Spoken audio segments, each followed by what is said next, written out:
երկար ժամանակը բանտում եմ։ Ու բանտում կմնամ այնքան, ինչքան ապրում եմ։ Բայց քեզ խաբելու պատճառ չունեմ։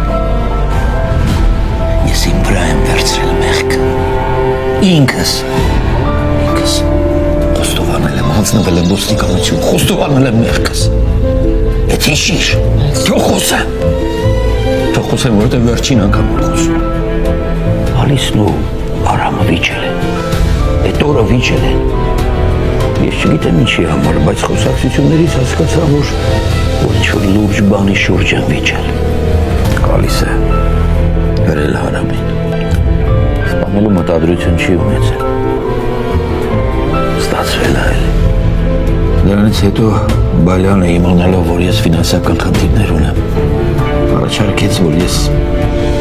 մեղքից վրա վերցնեմ։ Բացատրեց, որ ինքը մեծ կապեր ունի, մեծ հնարավորություններ, որ ինձ կազատի բանտից մի տարի անց։ Դրա փոխարեն մորս բուժման ամբողջ ծախսը կտա, իմ պարտքերը կփակի։ Այդ այն ժամանակ էր, որ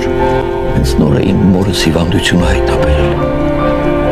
Ու շտապ վիրահատության կարիք կար, ես համաձայնվեցի։